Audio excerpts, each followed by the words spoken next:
रुको जरा, सबर करो। बोला धक्का मुक्की नहीं करने का, आराम से लेने का। ମୁଁ ଯିବା କଣ ଦରକାର ଛାଡ଼ ସେ ତ ପାଣି ଦିଆଯିବ ଏମିତି ତ ଧୋଇକି ବାହାରି ଯିବ ତଳେ ବାହାରିଛି ନା ଆଉ ସେ ତଳେ ଯୋଉ ବାଲି ଫାଲି ପଶିଛି ଓ ଏମିତି ପାଣି ଦିଆଯିବ ସେ ପାଣି ଆଣିଲା ବେଳକୁ ସବୁ ବାହାରି ପଳେଇବ ବେ ସବୁ ବାହାରି ଯିବ ବା କାଇଁ ପଶୁଛୁ ପଳେଇ ଆସ ଫଟୋ ଉଠେଇ ଟାଇଟର ଦେଖୁଥିଲି ଦେଖେନି ମୁଁ ପରିସ୍ରା କଲା ବେଳେ ଫଟୋ ଉଠେଇଦେଇଛି। ହାଇ ସାଙ୍ଗମାନେ ନମସ୍କାର, ଜୟ ଜଗନ୍ନାଥ। ମୁଁ ଜେକେ ମଲ୍ଲିକ ଆଉ ଏକ ମିନି ବ୍ଲଗ୍କୁ ଆପଣଙ୍କୁ ସ୍ୱାଗତ କରୁଛି। ଆଜି ଦେଖିପାରୁଥିବେ ମୋର ଏଇ ବେଶ, ଏଇଟା ହେଉଛି ଆମର ଡ୍ୟୁଟି ଡ୍ରେସ୍। ଏଇ ଡ୍ରେସ୍ଟା ଆମର ଡ୍ୟୁଟି ଆସିବା ମାନେ ଏଇ ଡ୍ରେସ୍ଟା ପିନ୍ଧିବା ପାଇଁ ପଡ଼ିଥାଏ। ଏଇଟା ହେଉଛି ପିଓର, କାରଣ ଏଇଟା ଫାୟାର ହେଲେ କିଛି ଅସୁବିଧା ହେବ ନାହିଁ। फिर से आ गए रे बाबा, इधर जहर खाने का पैसा नहीं है तो जा रे जा।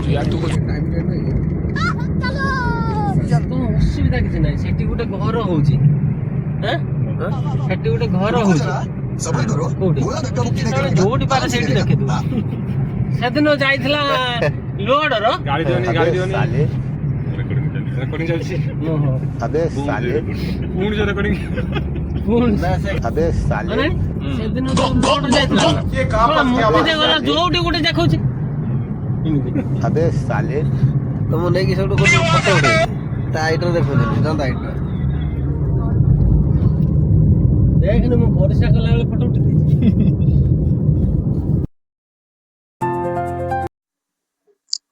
ବର୍ତ୍ତମାନ ଟିକେ ଆମେ ଚା ପିଇବା ପାଇଁ ରହିଲୁ, ଚା ଟା ପିଇ ଦେଇ ଯିବୁ। ଆଉ ଅଭୟ ତ ତାର ମନା କରୁଛି ଚା ପିଇବା ପାଇଁ, କହିଲା ମୁଁ ଟିଫିନ କରିଦେଇ ଚା ପିଇବିନି ଆଉ, ଯାହା ଟିକେ ଚା ଟିକେ ପିଇ ଯିବା। ଆଉ ଗଲା ପରେ ଟିକେ ଆଉ ଗାଡ଼ିଟାକୁ ଦେଖନ୍ତୁ, ତାର ଆସି ପହଞ୍ଚି ଗାଡ଼ି ଆମେ ଧୋଇଲୁ। ଅଭୟ ଟିକେ ଗାଡ଼ି ଟିକେ ପାଣି ଫାଣି ଟିକେ ମାରିଦେଇକି ଆମେ ନେଇକି ଯାଉଛୁ, କାହିଁକିନା ଟିକେ ଗାଡ଼ିଟା ଟିକେ ଧୋଇକି ନେଲେ ଟିକେ ଭଲ ଲାଗେ ସକାଳୁ ସକାଳୁ। ଆଜି ଗାଡ଼ି କାମ ତ ଧୁଆ ଧୋଇ ଚାଲିଛି, ସରିଲା। ଏବେ ଦେଖନ୍ତୁ, ଏବେ ଅଭୟର ମୋର ବାହାରିଲୁ, ଏବେ ଯିବୁ ଚେକିଂ କରିବା ପାଇଁ। ତ ଦେଖନ୍ତୁ ଚେକିଂ ଚେକିଂ ତ କରା ସରିଲା। ଏଇଟା ଦେଖନ୍ତୁ, ଏଇଟା ହେଉଛି ଆମର ବାହାରିଲୁ, ୟା ଭିତରେ ମୁଁ ଦେଖିନଥିଲି। ତ ଏଇଟା ଦେଖନ୍ତୁ, ଏଇଟା ପୁରା ଖୋଲା ଯିବ। ଆଉ ହେଉଛି ଖୋଲିକି ଦେଖିଲା ବେଳେ ଏଇଟା ପୁରା ପିଓର ତମ୍ବାରେ ତିଆରି। ତମ୍ବା ତ ନୁହେଁ, ହଁ ସରି, ତମ୍ବାରେ ତିଆରି। ଏଇ ତମ୍ବାଟା ହେଉଛି ଆର୍ଥିଂ କୁହନ୍ତି, ଆର୍ଥିଂ ଲାଗିଥାଏ। ବହୁତ ଇଆରେ ମାନେ ଇଲେକ୍ଟ୍ରିକ ପ୍ରୋବ୍ଲେମ ପାଇଁ ବହୁତ ଟେନସନ ମାନେ ଫାୟାର ହେଇଯିବ, ଆର୍ଥିଂ କମିଯିବ। ଏଇଟା ହେଉଛି ଆର୍ଥିଂ କରାଯାଇଛି। ତ ଦେଖନ୍ତୁ, ଏଇଟା ପୁରା ପିଓର ତମ୍ବାରେ ତିଆରି। ଏଇଟା ଆଉ ହେଉଛି ଏଇଟା ଖୋଲା ହେଉଛି, ଦେଖନ୍ତୁ ୟା ଭିତରେ ଗୋଟେ ଭାଲ୍ଭ ଟାଇପର ଅଛି, ମାନେ ସେ ଯୋଉଭଳିଆ ଆମର ପାଣି ପାଇପ ଲାଗେ ସବୁ ସେଇ ଟାଇପରେ। ଏଇଟା ତେଲ ସେ ବାହାରକୁ ଆସିବ ନା, ଖୋଲିଲେ ହିଁ ବାହାରିବ, ନହେଲେ ବାହାରିବ। ଏଇ ଟାଇପର ହୋଇଥାଏ। ତେଲ କଢାଯାଏ, ଏଇଟା ଖୋଲାଯାଏ। ଖୋଲା ଗଲା ପରେ ଏଇଟା ବାହାରିବ। ବାସ୍ ଦେଖନ୍ତୁ, ଏଇ ଟାଇପର ଖୋଲାଯିବ। ଖୋଲା ଗଲେ ସେପଟେ ଦେଖନ୍ତୁ, ତଳେ ଦେଖିବେ, ଏଇଟା ଖୋଲା ଗଲା ପରେ ଏଇଟା ଯେଭଳିଆ ଫାଙ୍କା ହେଇକି ବାହାରିବ।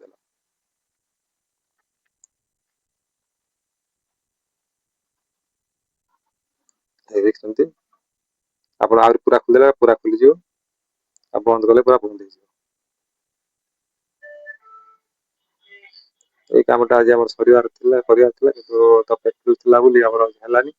ତାକୁ ନେଇ ପାଣି ଗୋଟେ ଦିନ ପୁରେଇବୁ, ପୁରେଇ ରଖିଲା ପରେ ଆଉ ଆଜି ତ କାମ ହେଇପାରିବନି, କାଲି ଦିନ ପୁରା ପାଣି ପୁରା ରହିବ, ପହରଦିନ ଯାଇ କାମ ହବ।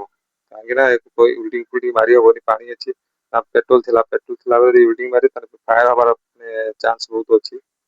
ତ ସେଥିପାଇଁ ଆମେ ପୁରା ପାଣି ପୁରେଇ ଗୋଟେ ଦିନ ରଖାହବ, ପାଣି ଆଉ ଫିନାଇଲ ଦେଇ ରଖିବୁ।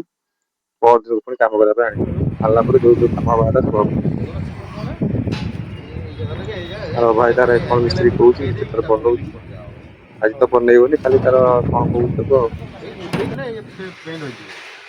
ଖାଲି উপরটা ফুলেছি বুঝলো ভিতরে মাল ঠিক আছে খালি খারাপ বলতে তোমার এই জায়গাটা হালকা খারাপ আছে আর সেইটা ଟିକେ খারাপ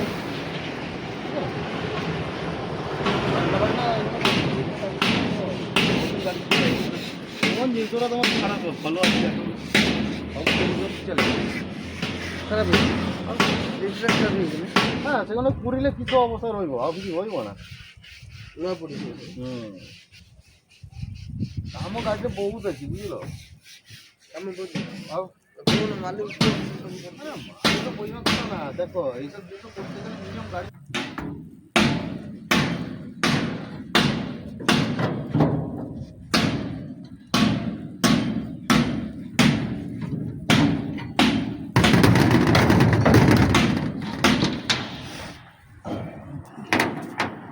ଆଉ ଗୋଟେ କାଲି ଯା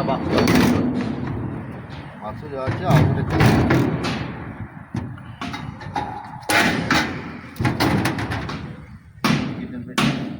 রিটার্ন বেড কিছু কই নাই তো না চল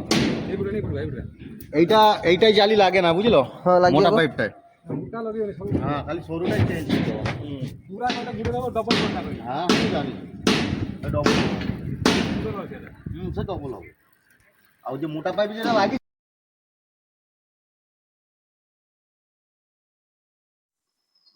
ଏବେ ଦେଖୁଥିବେ ମୁଁ ଏଇ ଭିତରୁ ପଶିଲି ଆଉ ଭିତରେ ଦେଖନ୍ତୁ କୋଉଭଳିଆ ଭାବରେ ଆମର ଦେଖାଯାଉଛି ଆଉ ହଉଛି ଭିତରେ ବହୁତ ମାନେ ଇଏ ନୁହେଁ କିନ୍ତୁ ବୁଲିବା ପାଇଁ ବହୁତ କଷ୍ଟ ହୋଇଥାଏ କାରଣ କିଛି ଧରିବା ପାଇଁ କିଛି ସପୋର୍ଟ ମିଳିନଥାଏ ଏଠି ତ ମୁଁ ତମକୁ ଅଭୟ କହୁଛି ବୋଧେ ଧର ସେ କିଛି ଧରିବା ପାଇଁ ଇଏ ନୁହେଁ ଦେଖନ୍ତୁ ଭିତରେ ପଶିଲା ପରେ ଯୋଉ ଗ୍ୟାସ ଯୋଉ ପେଟ୍ରୋଲଟା ଥିଲା ଯୋଉ ଗ୍ୟାସ ତ ସେ ଗ୍ୟାସରେ ରହି ହବନି ତ ତେଣୁ ମୁଁ ବେଶୀ ଭିତରୁ ଆଉ ପଶିଲିନି ତ ଏବେ ବାହାରକୁ ବାହାରିବା ପାଇଁ ଚେଷ୍ଟା କରୁଛି ଦେଖନ୍ତୁ ପଶିବା ପାଇଁ ଯଦି ମାନେ ଜଣେ ମଣିଷ ଆରାମସେ ପଶି ଯାଇପାରିବ କିନ୍ତୁ ବାହାରିବା ପାଇଁ ଭାରି କଷ୍ଟ କାହିଁକିନା ସେତିକି ଉଚ୍ଚରୁ ଉଠିବା ପାଇଁ ଟିକେ ଅଡୁଆ ଲାଗୁଛି ତଥାପି ମୁଁ ଚେଷ୍ଟା କରି ଉଠିଲି ଉଠିଲା ପରେ ଦେଖନ୍ତୁ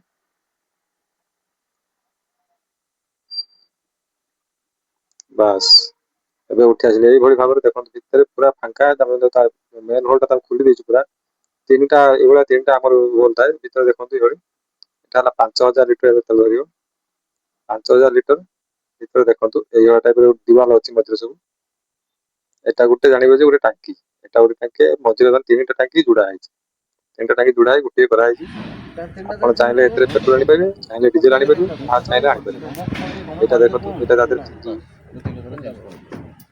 ଏକା ସାର୍ଟିଫିକେଟ ଆସିଯିବ ବୁଝିଲ ଏଟା ବି ସେଇଆ ଏଟା ଖୋଲିଦେଲା ଏଥିରେ ବି ମଧ୍ୟ ସେମ୍ ଜିନିଷ ସେଇଭଳିଆ ଥିବ ଆଉ ଏଟା ବି ସେଇ ସବୁ ଖୋଲା ହେଇଛି କିନ୍ତୁ ଗୋଟେ ଆପଣଙ୍କୁ ଏବେ ଦେଖା ହେଲା କିନ୍ତୁ ସବୁ ଗୁଡା ସବୁ ଖୋଲିକି ଭିତରେ ପଶିବାଟା ଭାରି କଷ୍ଟ ତ ସବୁ ଗୁଡା ତ କରି ହେଲାନି ହଁ ଗୋଟେ ସେଟା ଆସିବ